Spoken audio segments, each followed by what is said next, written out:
Hello, I am Mal. Welcome to Stellaris Bromance, otherwise known as Cute Force, and I'm here with my partner in crime, the man, the starfish, the legend that is Sabouts. What's up, man? Hey everyone, how's it going? Oh man. So that's our theme. Our theme is that we're good guys, technically, right? Yeah, I mean we're peaceful. We're cute. Yeah, and adorable. we're cute, right? Yeah. Look at you, man, Mr. Starfish. I mean, what can I say? I just got it. Actually, you know what? I want to look at you in detail real quick. Let's do that. Yeah, absolutely. Before we jump into game settings. And forgive me, I'm sorry. This is episode 0, so we're going to be talking about the game settings and showing you our empires and sort of the concept behind this co-op series. And then we'll jump into proper gameplay in episode 1. And at least for me, and I assume Sabouts will do something similarly, there'll be like a link right about here on your screen. If you want to click on that and skip this episode and go straight to gameplay, you can. If you want all the details, then just stay with us. And you're going to want so let's these take details. a look. You're going to want the details, because come on, these guys are...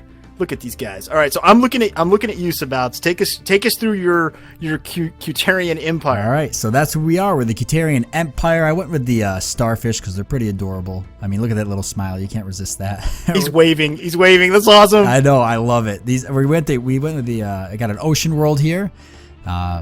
I took Individualist and Fanatic Materialist, so that Fanatic Materialist is going to give me a great science boost there, and Individualist I mainly took for the energy credit boosts. And then looking at traits, we went Intelligent, so that's even more science boosts, going a lot of science for this one. Just took Sedentary because I'm not really too worried about migration speeds or resettlement cost, and that gave me the extra point to go with Strong.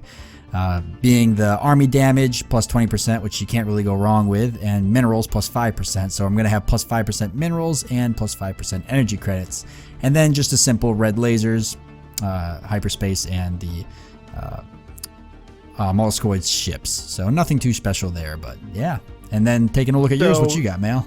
So you went real sciencey just like I did, because that was kind of what we had talked about doing, but I think you were smart. You gave yourself some flexibility in terms of the extra 5% energy credits and extra 5% minerals. You're going to be able to sustain like a larger fleet easier. Yep. You're going to have greater flexibility in going to war. I'm not quite as flexible because I kind of doubled down on the research. So here is the Malgekian Thought Exchange, and I am playing as the Master Jedi Gecko here. And I went with Pacifist. So I get a negative 5% to my war happiness, but a plus 5% in peace. I have a direct democracy, and the reason I went with this instead of going with like a science directorate is because I like the leader experience, and I like the plus 5 happiness, because it kind of offsets when I'm at war.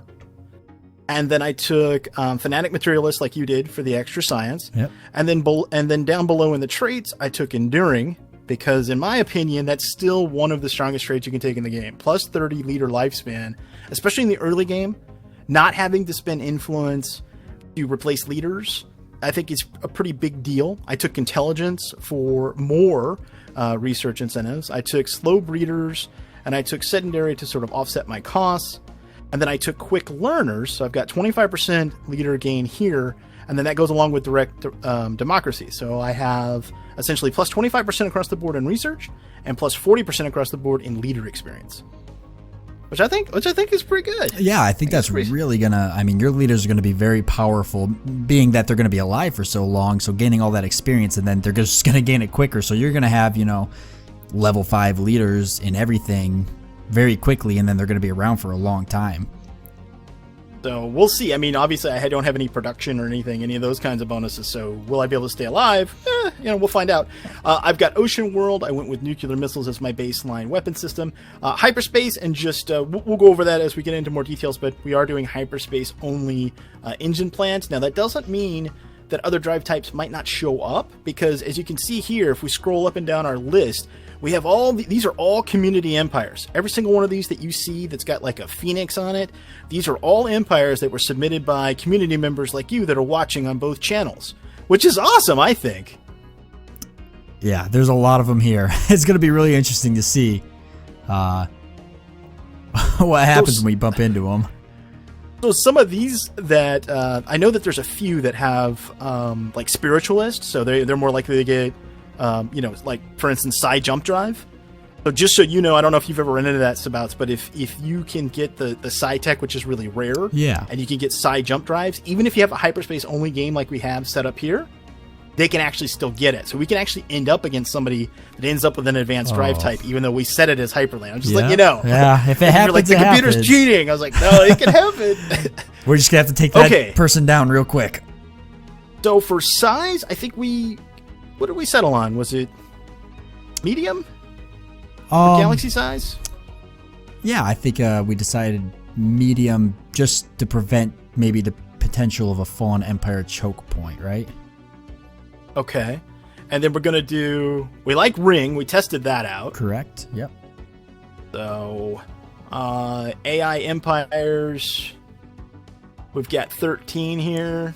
You want to crank that up to maybe 15? Sure. And then get rid of the advanced Gets AI more stars? chance. Yeah, it gives more chance for people's community empires to get in there. So, which is random, by the way, folks. So randomly it'll select, because we have more than 15 AI empires available. So they might not all show up in this Let's Play. So just heads up. Sorry about that.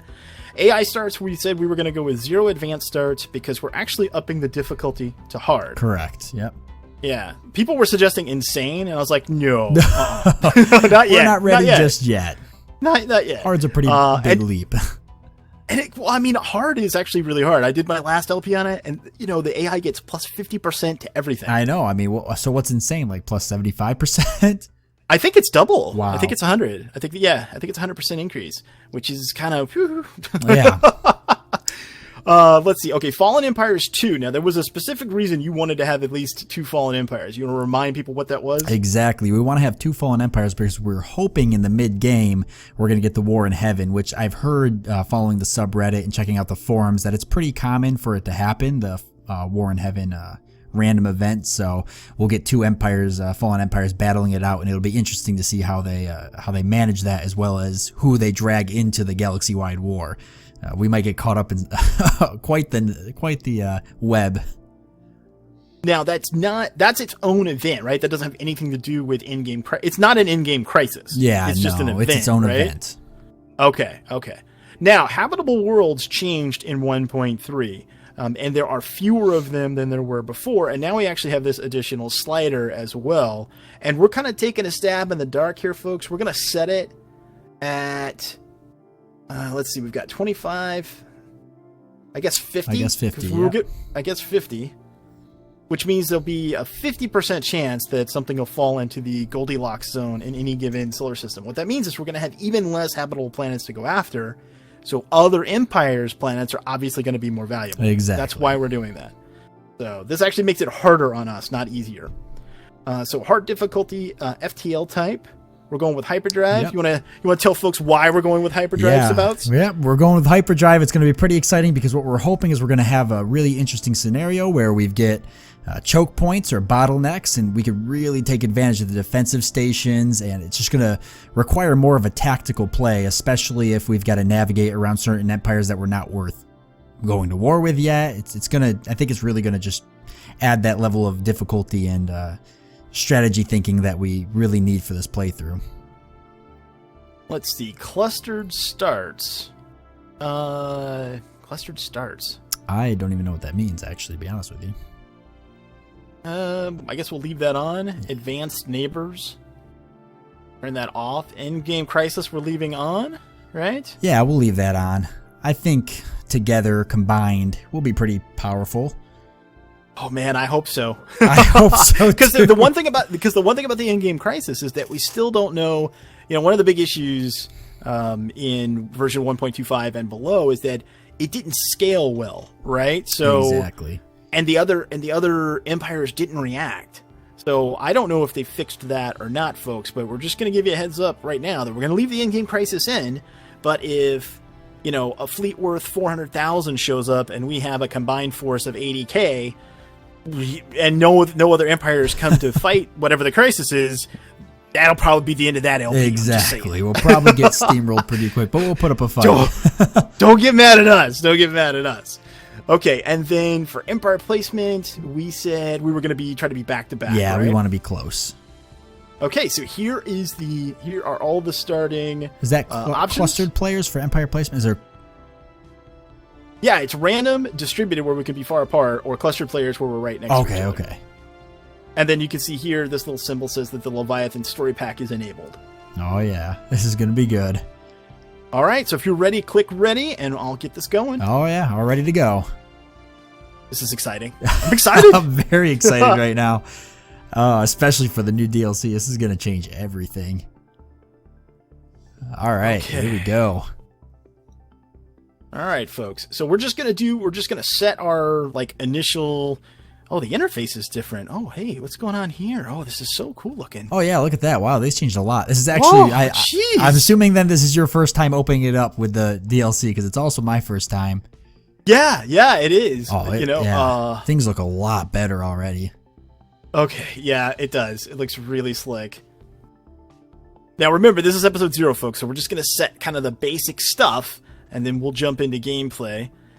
I got okay choices here for initial research. Mine are all right. I'm gonna go with the colony ship, of course. I know that now in the new 1.3, it's possible for you not to get the colony ship. Yeah, which is really? It's come on now. I know. What a game changer if you don't get it. Because that's always been the first thing I go with. Let's see, budget. All right. Graphics. Selection overview. Let's see, so that's nice. All of that. Oh, look at that. I like that little drop down. They got all sorts of stuff there. Planets and sectors. Policies and edicts. Yeah, they just reorganized stuff into this drop-down. This is cool. I like this. This is great. Yeah, I like this a lot, too. This is Galaxy Empire. Expansion planner. That's interesting. That's new. Or either is new or I didn't know what it was before. Yeah, this is new in 1.3, so kind of like in other 4X space games, what'll happen is once we've explored a little bit, there'll be a listing here, and you can click on the listing, whatever. There's obviously nothing here right now, but let's just say it was whatever, Awesome Planet 312. Yeah. You'd click on Awesome Planet 312, and if you have an available colony ship, I think there's a button to just be able to go boop and send one that way. Awesome. That I'm surprised it took that long. Yeah. But that's awesome.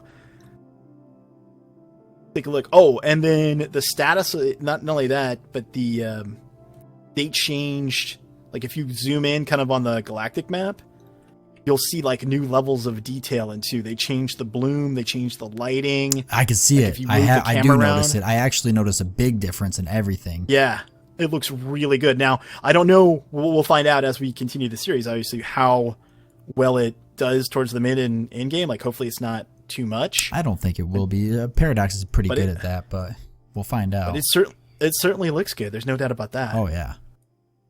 Okay, so before we jump into episode 0, anything you want to say to the folks? Hopefully we don't die. Who would want to kill us? We're super cool. I know, and super cute. Yeah, right? Anyway, folks, I hope you enjoyed episode 0, where we've tried to explain what we're going to do here. And really, the theme of this is that we're nice guys, and we're going to forcibly bring freedom and technology to everyone else. And they're going to love it. That's what... They're going to love it. They're going to love us bringing freedom to them. Oh, they're going to love it. Anyway, folks, thanks so much for watching. I hope you join us for the rest of this series. He's Sabouts, I am Mal, and we will see you later. Goodbye.